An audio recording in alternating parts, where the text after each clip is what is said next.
मुबारक हो दोस्तों, मुबारक हो ऐ मेरे चाहने वालों, ऐ ईरान की फिक्र करने वालों। इस युद्ध में अगर किसी देश की किस्मत रातों रात पलटी है तो वो है पाकिस्तान। आज पाकिस्तान के दोनों हाथों में लड्डू है और इसकी दोस्तों पाकिस्तान का ये साल बल्ले बल्ले में निकल रहा है।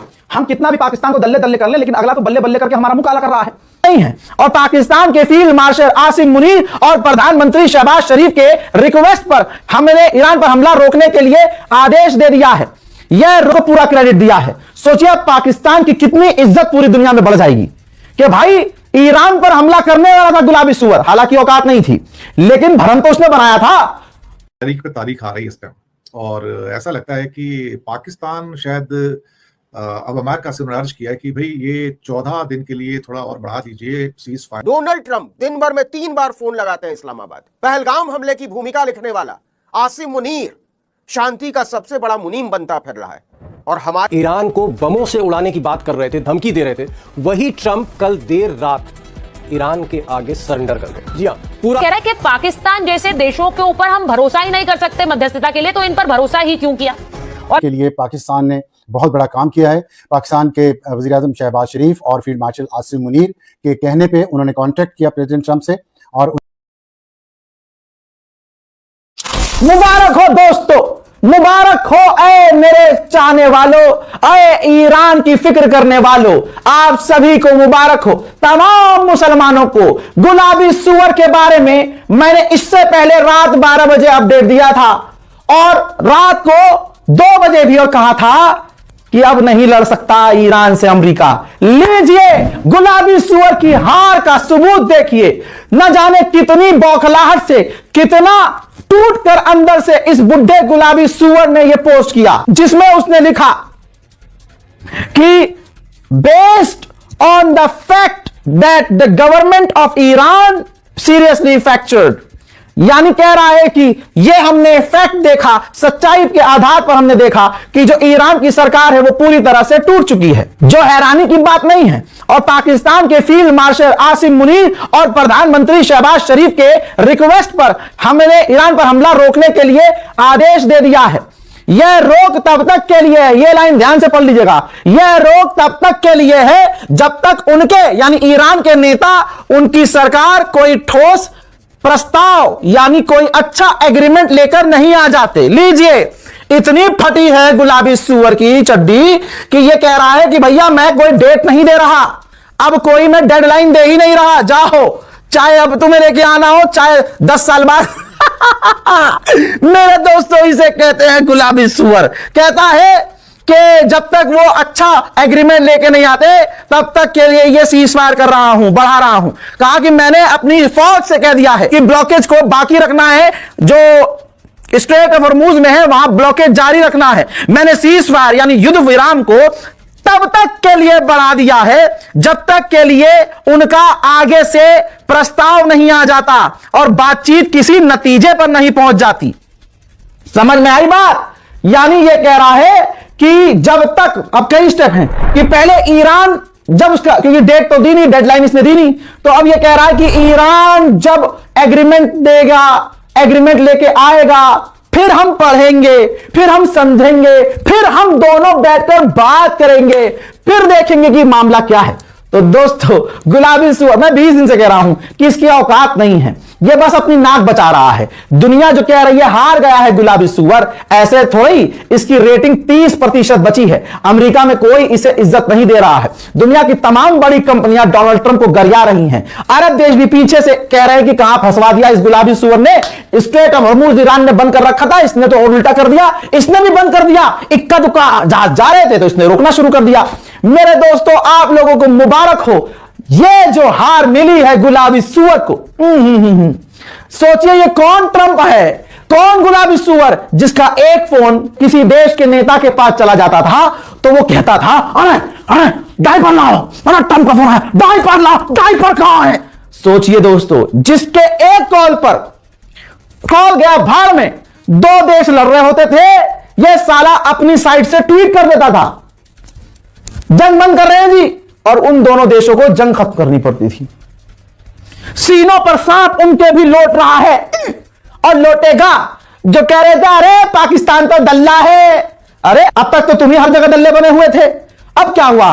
बिल्ली के हाथ नहीं लगा, गोश्त तो फड़फड़ा रही है बिल्ली, दुम हिला रही है बिल्ली। दोस्तों, इस ट्वीट में आपने देखा पाकिस्तान को पूरा क्रेडिट दिया है। सोचिए पाकिस्तान की कितनी इज्जत पूरी दुनिया में बढ़ जाएगी कि भाई ईरान पर हमला करने वाला था गुलाबी सुअर, हालांकि औकात नहीं थी, लेकिन भरम तो उसने बनाया था। ट्रंप ने पूरा क्रेडिट आसिम मुनीर और शहबाज शरीफ को दे दिया, कह दिया कि इनकी रिक्वेस्ट पर हम ईरान पर हमला टाल रहे हैं। ईरान ने मजबूर किया कि गुलाबी सुअर सीज़फायर बढ़ा दे, क्योंकि लड़ने की बस की नहीं है भाई साहब।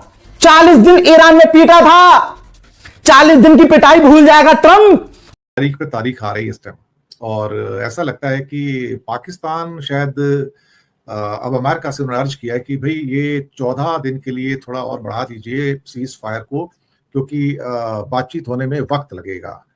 और पाकिस्तान के फॉरेन मिनिस्टर और डिप्टी प्राइम मिनिस्टर इशाक डार हैं, उन्होंने अमेरिका और ईरान से कहा है कि सीज फायर को 14 दिन और बढ़ा दीजिए ताकि डिप्लोमेसी को पीसफुली मौका मिल सके और अंडर प्रेशर होके, मतलब ऐसा ना हो कि जहां पर जल्दबाजी में कोई चीजें हों।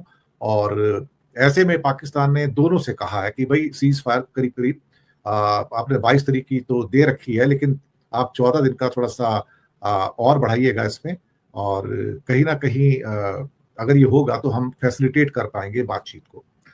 अब उनका जो मेन मुद्दा ये था कि डिप्लोमेसी और बातचीत को मौका दिया जाना चाहिए, वक्त दिया जाना चाहिए, और ये कभी कभी बहुत छोटे वक्त के अंदर वो पॉसिबल नहीं होगा जल्दबाजी में, तो थोड़ा वक्त दीजिए ताकि जो अनसर्टेनिटीज हैं, या ईरान के आने की बात है, अमेरिका के आने की बात है, कौन आ रहा है कौन नहीं आ रहा है, जेडी वेंस आ रहे हैं या नहीं आ रहे हैं, कोई भी इस किस्म की कंफर्मेशन वाली न्यूज निकल कर नहीं आ रही है। लेकिन हाँ, एक फॉर्मली ये कह दिया गया है उनसे कि भाई अगर पॉसिबल है तो भाई आप प्लीज 14 दिन का या 2 हफ्ता और आगे बढ़ाइए सीज फायर, ताकि हम तसल्ली से एक दूसरे से बात भी कर सकें, और बातचीत के द्वारा कोई अगर उस पर फैसला होता है या कोई डील होती है तो कुछ ना कुछ होगा। अब ये पहले भी 14 दिन की एक जो बात थी वो तो हो गया था। ईरान ने साफ कर दिया है कि उसकी अभी तक कोई टीम इस्लामाबाद नहीं गई। जोहार, मेरा नाम है नवीन कुमार। क्या अद्भुत दृश्य है।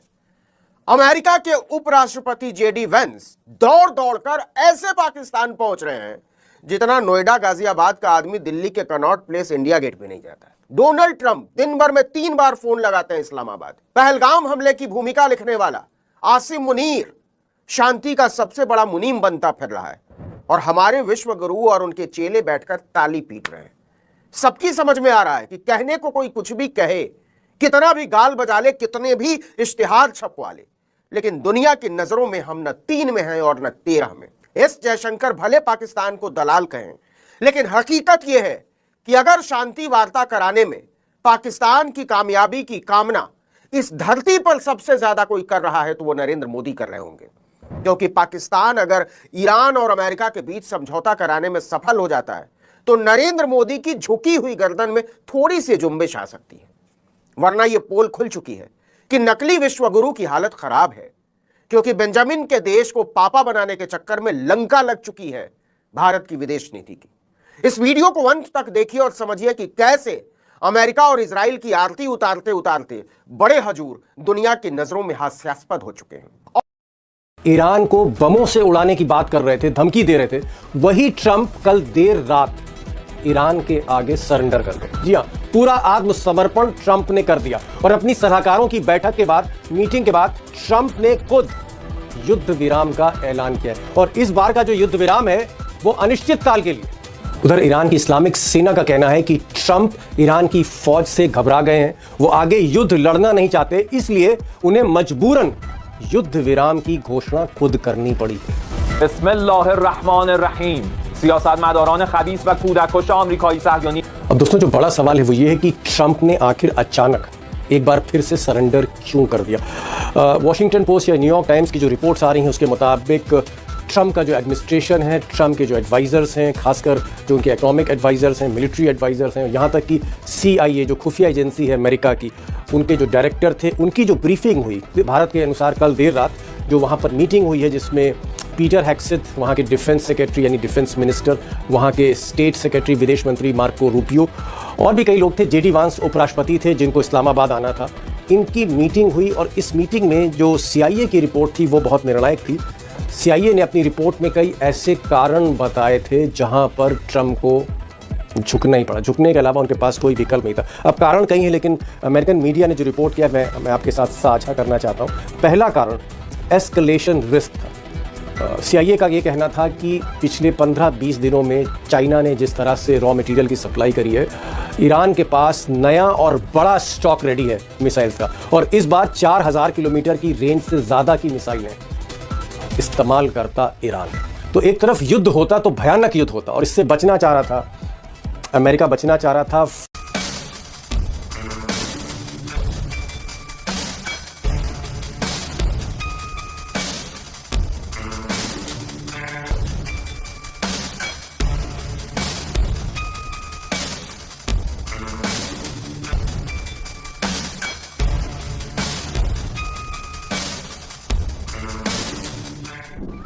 क्या अमेरिकी राष्ट्रपति ईरान के खिलाफ न्यूक्लियर कोड्स का इस्तेमाल करना चाहते थे?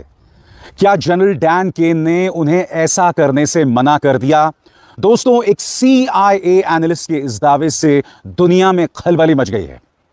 हम इसकी चर्चा करेंगे, मगर अब तक आपको पता चल गया होगा कि डोनाल्ड ट्रंप ने एक और यू टर्न ले लिया है। जी हां, सही सुना आपने, डोनाल्ड ट्रंप ने युद्ध विराम को एक्सटेंड कर दिया है, सीज फायर को बढ़ा दिया है, क्योंकि वही डोनाल्ड ट्रंप है जिन्होंने कुछ दिनों पहले कहा था कि मैं सीज फायर एक्सटेंड नहीं करने वाला हूं, मैं युद्ध विराम नहीं बढ़ाऊंगा। और अब आखिरकार, जैसे कि तमाम न्यूज एजेंसीज इस बात को कंफर्म कर रही हैं, उन्होंने एक बार फिर सीज फायर बढ़ा दिया है। आपके स्क्रीन पर प्रेस टेलीविजन कह रहा है, despite Iran not sending any delegation to take part in the Islamabad talks and despite earlier claims that he would not extend the ceasefire, US president Donald Trump announced that he would extend the ceasefire. यानी कि press television यहां पर ताना दे रहा है कि Iran ने अपने प्रतिनिधि को पाकिस्तान नहीं भेजा, और पहले ट्रंप ने कहा था कि वो युद्ध विराम को नहीं बढ़ाएंगे, और अब आखिरकार उन्हें ऐसा करना पड़ रहा है। और आपके सामने अल जजीरा की ब्रेकिंग न्यूज, गौर फरमाएं, Tehran vows to resist bullying as Trump extends Iran truce blocks ports. यहां पर ईरान साफ तौर पर कह रहा है कि हम अमेरिका की दबंगई, अमेरिका की दादागिरी को बर्दाश्त नहीं करने वाले हैं, और इस बात की पृष्ठभूमि में इस युद्ध विराम को बढ़ा दिया गया है। CNN आपके सामने कह रहा है कि पाकिस्तान जैसे देशों के ऊपर हम भरोसा ही नहीं कर सकते मध्यस्थता के लिए, तो इन पर भरोसा ही क्यों किया, और अमेरिका तो इन्हें अपने लिए इस्तेमाल करता है। अच्छा, तो देखें, बड़ी क्लियर सी बात है कि पाकिस्तान ने जो काम किया है शायद वो दुनिया की तारीख में याद रखा जाएगा, अमन को और तीसरी आलमी जंग को रोकने के हवाले से। दूसरी बात यह है कि बदकिस्मती से नेतन्याहू जो है वो एक रॉकवाइलर जुनूनी शख्स है, वो जंगी जराइम का मुर्तकिब शख्स है। उसने लेबनान के ऊपर जो बमबारी की है उसका मकसद ही ये था कि ईरान और अमेरिका के दरमियान जो सीज फायर हुआ है उसको खराब किया जाए। पाकिस्तान ने सल्यूट करता है ईरान के तहम्मुल को, ईरान की पेशेंस को, कि ईरान ने फिर भी आज जो है वो ईरान का डेलीगेशन भी पहुंच रहा है, ईरानी वजीर खारजा भी, ईरानी स्पीकर भी कालिबोफ भी, अब्बास इराकी भी, वाइस प्रेसिडेंट JD वैंस भी और मार्को रूबियो भी आज इस्लामाबाद पहुंच रहे हैं। सो आपका ये जो मंत्रा है कि पाकिस्तान नाकाम हो जाए, इंशाल्लाह नहीं होगा। नहीं, एक सेकंड हामिद साहब प्लीज इस गलत फहमी में मत रहिए। नहीं, एक बात मैं आपको बता दूं, ये युद्ध विभीषिका होता है और कोई नहीं चाहता कि युद्ध जारी रहे। मैं आपको ये बात बता दूं। दूसरी बात मैं ये कह रही हूं आपसे कि इसके बारे में मैं इजराइल नेतन्याहू का मैंने जिक्र किया, लेकिन कैरोलिन लेविट ने सीधे कहा Lebanon was never part of the cease fire. तो अमेरिका का भी बयान है, अमेरिका का भी बयान है, वो भी कह रहे हैं, तो ये हो कैसे गया? आपने तो कहा था कि सीज फायर में लेबनान की बात हुई। मैं आपको बताता हूँ, हाँ। मैं आपको जिस तरह ईरान ने मारा है इसराइल को, इसराइल में पूरी तबाही फैलाई है। अस्सलाम वालेकुम एंड गुड मॉर्निंग। आज अप्रैल की 22 तारीख और इस वक्त पाकिस्तान में रात के 1:30 बजे हैं और सिर्फ 3 घंटे बाकी रह गए हैं अमेरिकी टाइम के मुताबिक जंगबंदी ख़त्म होने में। और बड़ी खबर आ गई है। बड़ी खबर यह है कि प्रेसिडेंट ट्रंप ने जंगबंदी जो हुई थी ईरान के साथ उसको एक्सटेंड करने का ऐलान किया है। पूरी दुनिया जिस खबर का इंतजार कर रही थी, पाकिस्तानी इंतजार कर रहे थे और मुसलसल एक दूसरे से पिछले कई दिनों से पूछ रहे थे क्या होगा, तो अब वो हो गया है। और प्रेसिडेंट ट्रंप ने सिर्फ 3.5 घंटे पहले जंगबंदी ख़त्म होने से उसको एक्सटेंड कर दिया है और उसमें एक बार फिर इस खित्ते को, ईरान के ऊपर हमले को जंग से बचाने के लिए पाकिस्तान ने बहुत बड़ा काम किया है। पाकिस्तान के वज़ीर-ए-आज़म शहबाज शरीफ और फील्ड मार्शल आसिम मुनीर के कहने पे उन्होंने कॉन्ट्रैक्ट किया प्रेसिडेंट ट्रंप से और उन्हें कहा कि ईरान के ऊपर आपने जो हमले की डेडलाइन दी हुई है 21 अप्रैल के ख़त्म होने तक, उसमें आप अभी वक्फा करें